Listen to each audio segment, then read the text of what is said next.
Kaya ngayon mga kababayan, klaro-klaro, itatawanan ko si General Romeo Prade, General Staff ng Armed Forces of the Philippines. Naglito ako ng support sa inyong Commander-in-Chief. Hindi lang sa dapat mag-resign. The people, tayo mga kababayan, tayo, you are fired, Mr. President, Mr. Marcos, you are fired. You are resign. Muli, sa ating mga kapulisan, sa ating mga kasunuluan, ang aming kabansa, ang inyong Commander-in-Chief, ay hindi lamang magtatakaw. Ito isang damat, isang tartamit. Ay damat, siya ay ating tanggalin, palisin, at ikulong ang kababayan. Mga kasama, atas mo tayo. Hindi pa ho tapos ang pangyayari ngayon. Una ko sa lahat, pasalamatan natin si Senator Amy Marcos sa kanyang mga kalambit na pananalita. Nananawagan po kami sa lahat ng ating mga babayan na malapit dito, na pumunta, makiisa, makibahagi sa ating pakipaglaban. At yung binanggit ni General Bokis, ang ating pong mga opisyales sa Armed Forces of the Philippines, ang ating pong mga opisyales sa kapulisan, ang ating pong simbahang katoliko, ang ating mga kababayan, wala na po tayong kulay, dilaw, pink, pula, berde, basta kaisa po tayo, na punto, ng sambayan Pilipino. Attorney, Harold Respiso.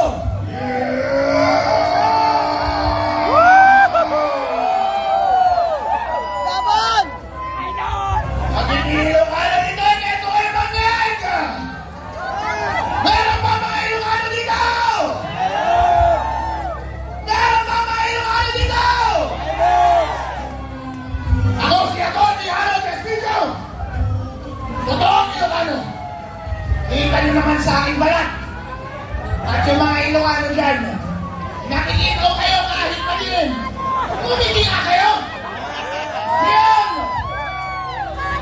Ang sabi nila, meron daw Solid North! Ako na mismo ang nagsasabi sa inyo, ang Solid North, narito na sa EDSA!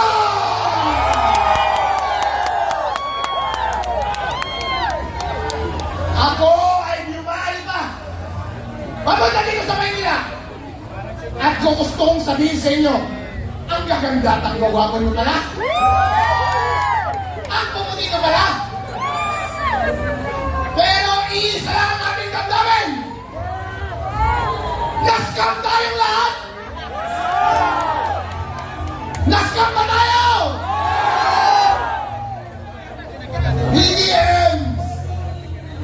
Noong una ikaw ay nangangampanya, nagdalag ka namin. Dahil sa wakas, ibabalik mo ang dignidad ng mga Ilocano. Ilang dekada, kami ay nahihiya. Dahil kapag sabihin Ilocano, sino ang marinig ko na politiko na malakas, na kalikote? Marcos! At ilang mahabang panahon, kahihiya na aming dinadala. Kaya nung ikaw ay bumalik, binigyan mo kami ng pag-asa. Noon yun, nagbulag-bulagan kami kung ano naman ang naging pagkukulang ng iyong pamilya. Hindi namin pinansin dahil inisip namin, siguro hindi na gagawin ito. Siguro hindi naman gagawin yung ginawa ng tatay niya. E medyo magaling magsalita ng muna, hindi ba? Napaka-articulate. Kaya lahat ng mga Ilocano sumama sa kanya. Pero hindi natin nanilain. Sabi na ni Aileen kanina,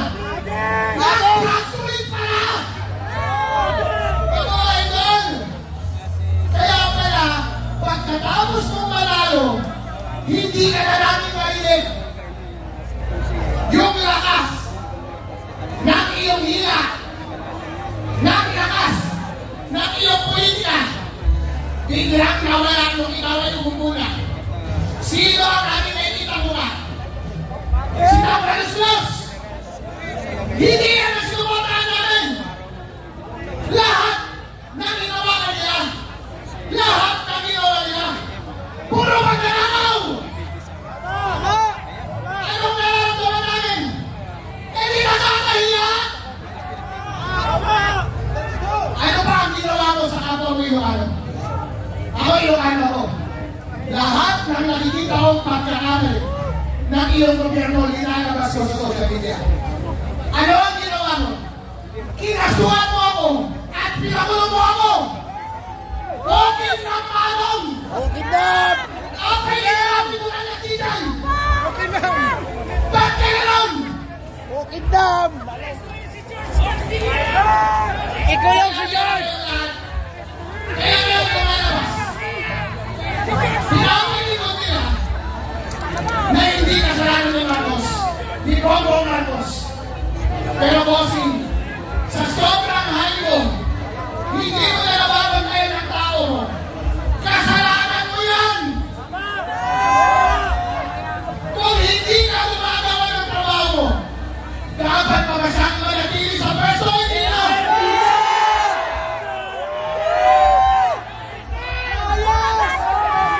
Mga Pilipinong may dignidad. Lahat ng mga pinakamatatapang ay narito na. Kahit na sino Pilipino na nakikita na binabawi na sila ng kanilang liderato, ng kanilang presidente, hindi na sila nilarespeto. Kahit pareho pa kayo ng salita, kahit pareho pa kayo ng writing. Pero, kung ikaw ay garapalang kunak, ayaw ka na namin!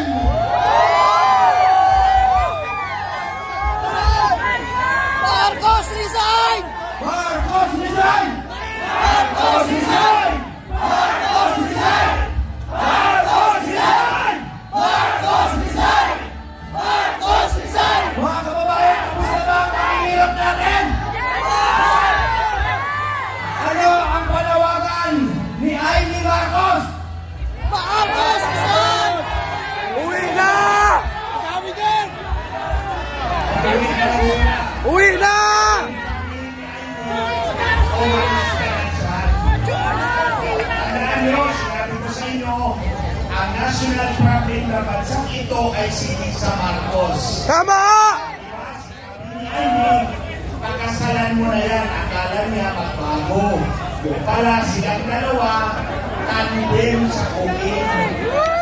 Ngayon, itong 100 billion na in-insert nila sa budget, tinatanong nila, bakit kailangan mag-insert kung pwede mo namang ipasok sa National Expenditure Program? Simple lang ang sagot. Kapag nasa NEP, si Congressman ang tatanggap ng sohol, hindi si Marcos. Kaya kailangan ni Marcos mag-insert ng 100 billion para ang tombas sa kanya lahat. Hindi lang droga, kundi ang pagnakaw ng pera ng sambayanang Pilipino ay made and played directly on Marcos Jr. Tandaan nyo, ang Fort Bonifacio hindi pinapaha kahit anong bagyo. Pero bakit yung komunidad natin ulan lang, bahag na at hindi nasusunod ang problema dahil ninanakaw nila, and nobody exemplifies it more than this president. Ito, basta Marcos magnanakaw, alam na natin yan. Ngayon, ito, General Browner, yung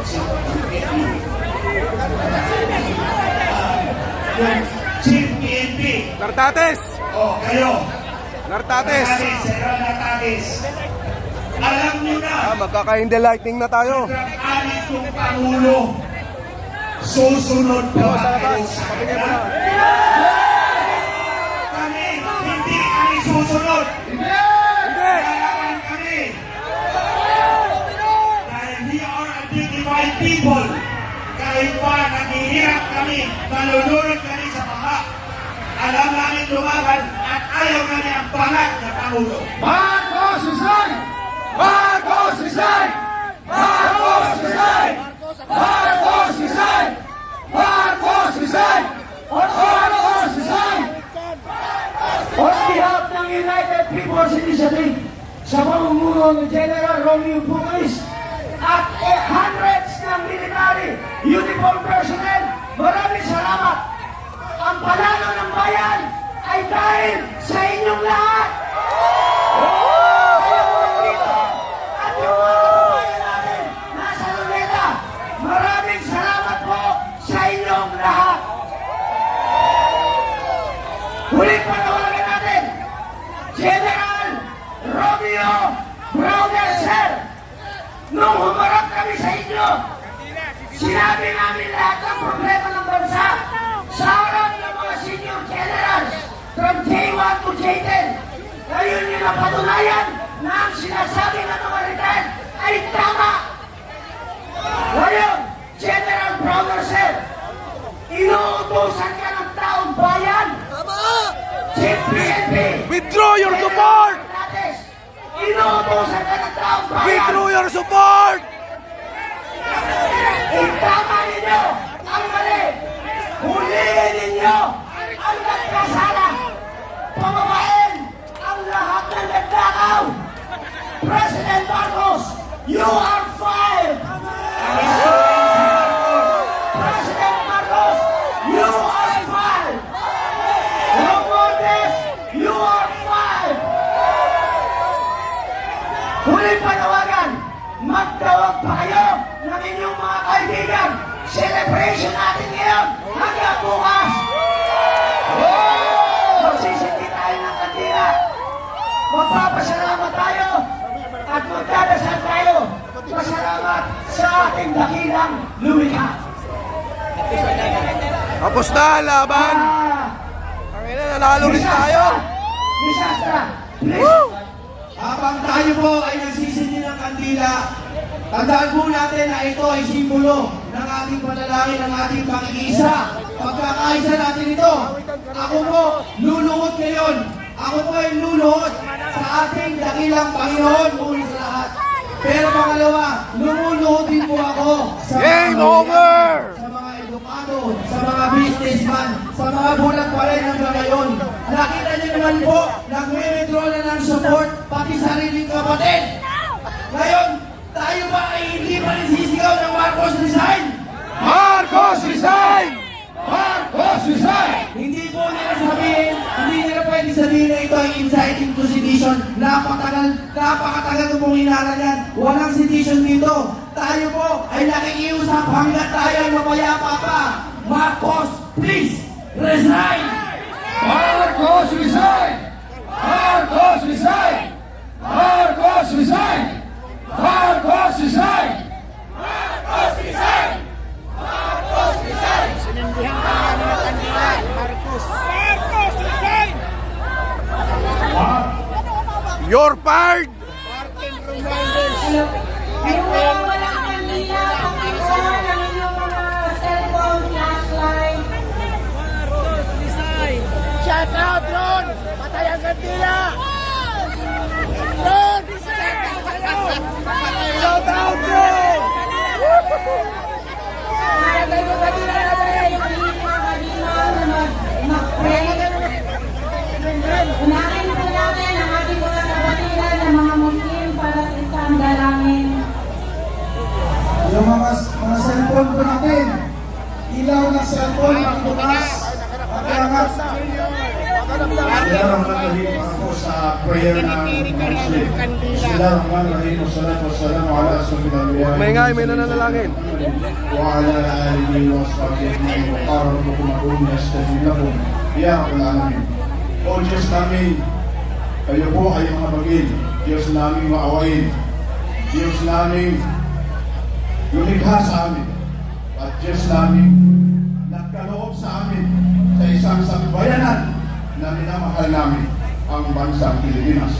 O Diyos namin, nagpapasalamat kami at pinagkaloob ninyo sa amin ang araw na ito at ang gabi na ito at lumabas ang katotohanan sa aming suliranin sa aming bansa. O Diyos namin, gabayan niyo po kami at sana po magtuloy na ito. At huwag niyo po kami pabayaan, magsama-sama po kami, Muslim man o Christian o sino man sa bansa namin sapagkat ito po'y nag-isang bansa na pinagkaloob niyo para sa amin. Amin ya Rabbal Alamin, alhamdulillah, rabbil alamin, arrahmanir rahim, maliki yawmiddin, iyyaka na'budu wa iyyaka nasta'in, ihdinas siratal mustaqim, siratal ladzina an'amta 'alaihim, ghairil maghdubi 'alaihim waladdallin, amin. Walhamdulillah rabbil alamin.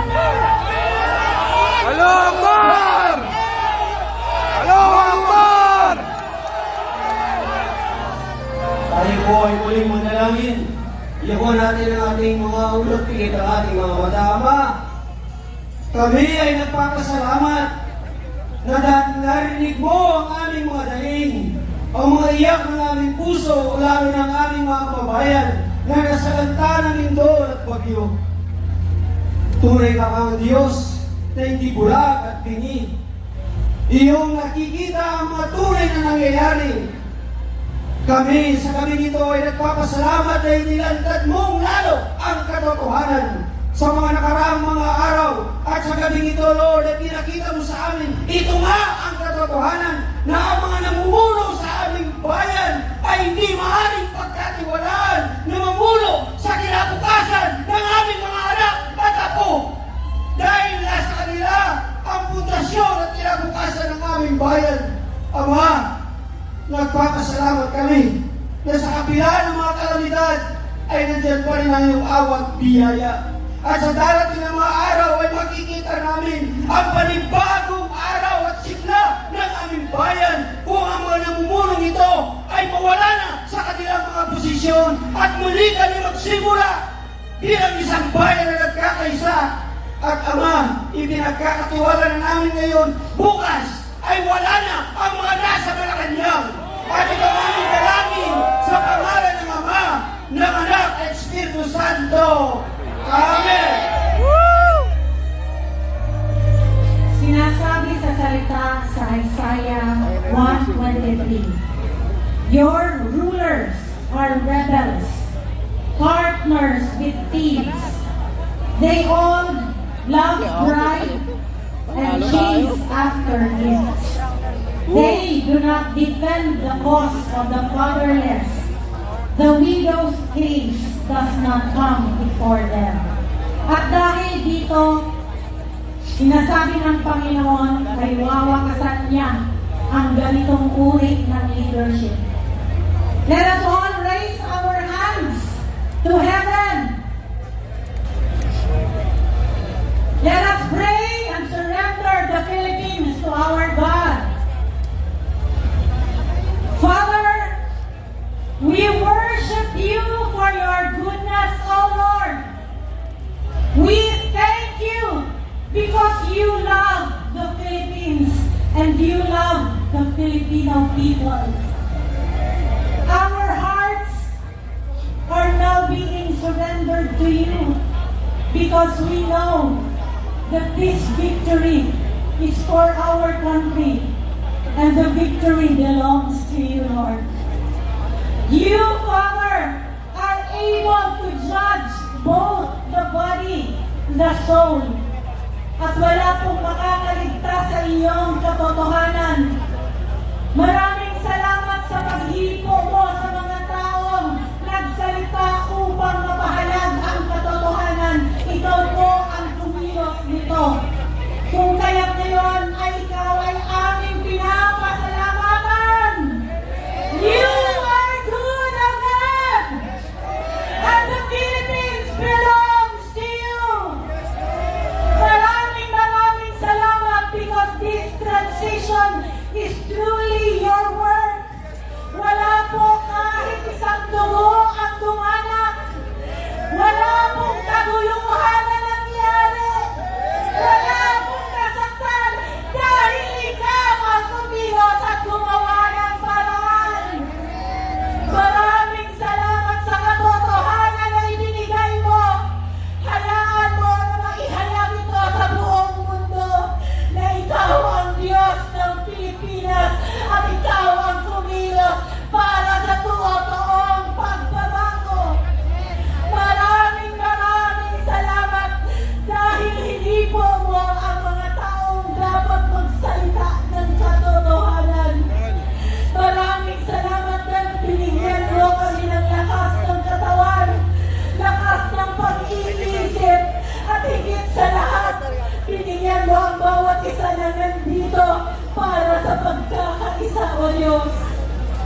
We are thanking you, Lord, for making your glory known. Walang tao, walang organisasyon na higit na lumaganap dito, O Diyos, kundi ang bawat Pilipino na nagkaisa at nag-surrender para sa iyong pagkilos. Maraming salamat, O Diyos, dahil ngayon, ikaw din ay hihipo sa lahat ng aming kasundaluhan at sa lahat ng aming kapulisan, O Diyos.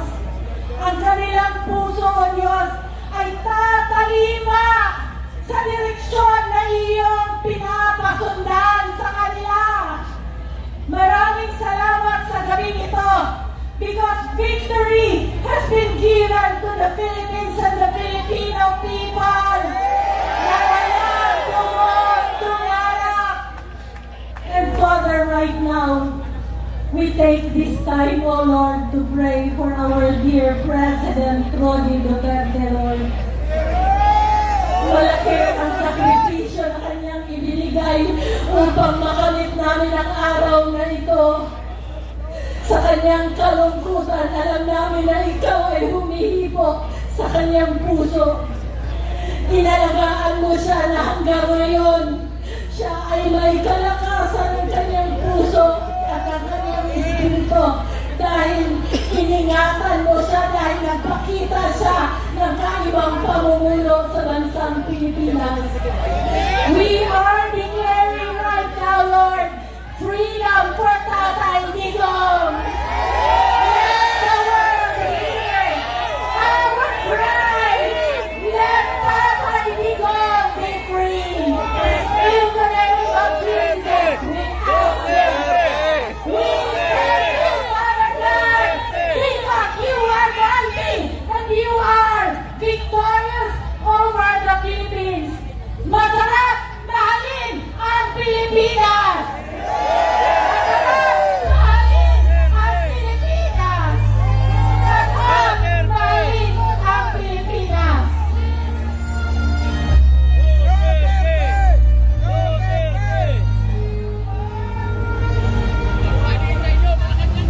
Bye. Muli, tuloy natin. Duterte! Si General Romy Duterte! Bukis sa ating mga military at sa ating kapulisan. Manalo tayo, mga General kababayan. Romy Bukis. Manalo sa bayan ng Pilipino. Mga kababayan, tayo po ay mananawagan sa ating pinakahepe ng ating sandatahan lakas ng Pilipinas, si General Romeo Bonner. General Bonner, napakaliwanag ang nangyayari ng iyong Commander-in-Chief ay hindi lang magtatakaw, kundi siya ay drug addict. Kaya kami,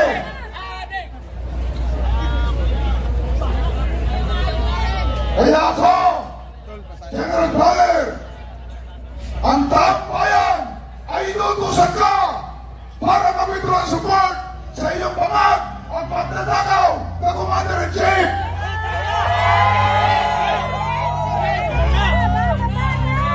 Handahin natin ang Pilipinas ng mahal. Sabay-sabay. Pilipinas kong mahal, ang gusto ko ay buhay man sa iyong lingkod gagampanan na langit ang paghimuran. Ang laya mo'y babantayan, Pilipinas kong mahal.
kayong tumigil hanggang hindi nakukulong ang mga may kasalanan.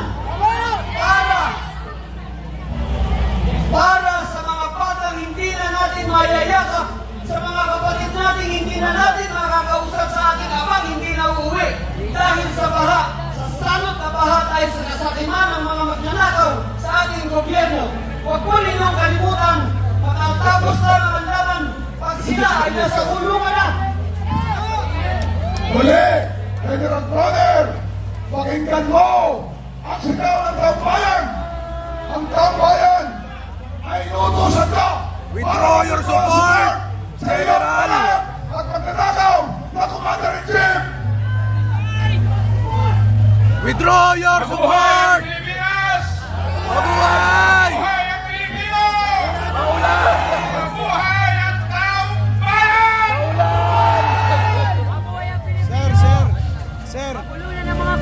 Sir! Hello! Mabuhay ang Pilipinas! Nasa lamig pa lang. Mabuhay ang Pilipinas! Mabuhay ang ulan! Hindi ba lang ang ulan? Ang mahalaga dito, ang laban natin, walang uwian! Walang uwian! Laban tayo! Hanggang kamatayan! Mabubuhay kayo! Mabuhay kayo ng lahat! Nananahimik lang ako! Yung tutuhanin natin! Huwag tayo atras!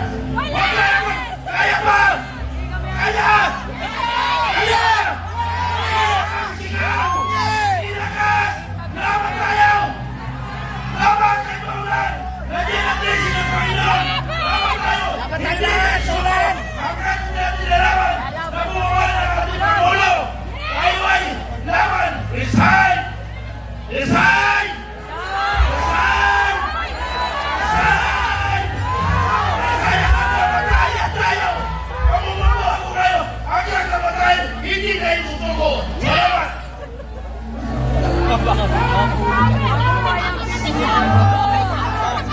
Magandang gabi mga kababayan! Maayong gabi! Los Angeles. Dahil kaniyong Congress ng isang Pangulong Bangag! na isumbong na sa bayan. Tingnan niyo nga naman ang tadhana, no? May hinamon tayo ng kasaysayan. Kinagagalak po na nakikita kayo lahat dito. Kasi kayo po ang sumagot sa hamon na ito. Ba't na wala rin mga pulis? Ngayong araw na ito, Kaibigan mga bayad, wala rin mga pulis. Nandyan? Wala na kalasad dyan. Binabantay na tayo. Talasad mo lang. pagtulong sa tunay na estado Paano yung mga angat nyo? isip o estado ng pag-iisip ng ating Pangulo. Ngayong araw na ito, ang umpisa ng tunay nating kalayaan. Mag-umpisa ang kalayaan natin sa pagmumulyan ng katiwalian. Sara. Pero bago tayo magpatuloy, sabi nila kailangan sa bagay matulog tayo magpasalamat. Si Annie Marcos ay umakyat sa isang entablado na nagbigay ng pagkakataon sa kanya. May nagpakita ng daan. Ang timo, ang hiling sa transparency at accountability ang naging paraan para lumabas ang muling katiwalian. Ano sabi mo, Manang? Okay lang.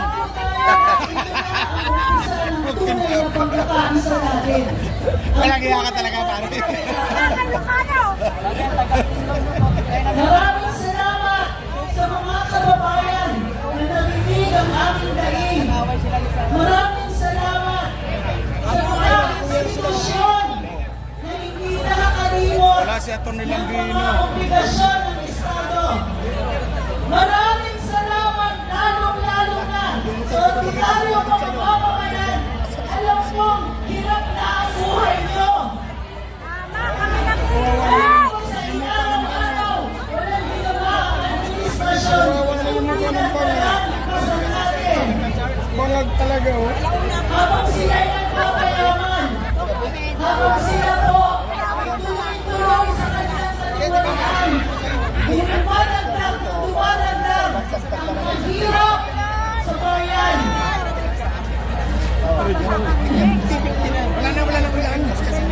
Maraming salamat mga kasama.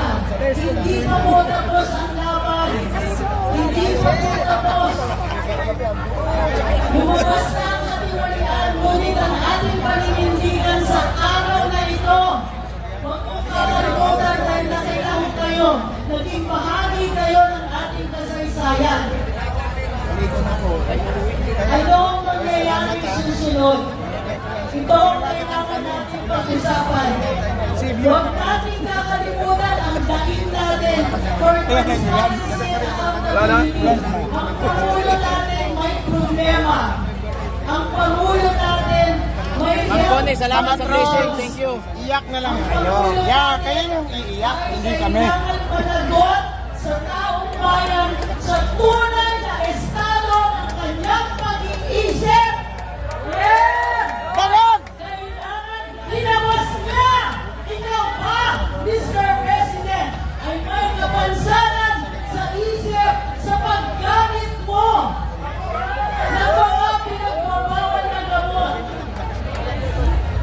Humihiling lang tayo ng kasagutan.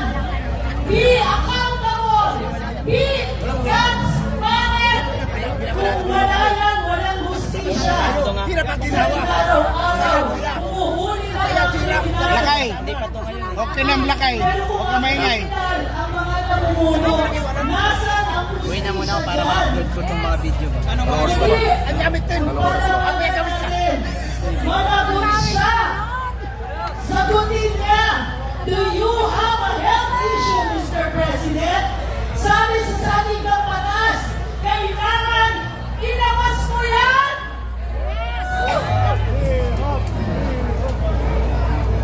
Sabi sa saligang batas,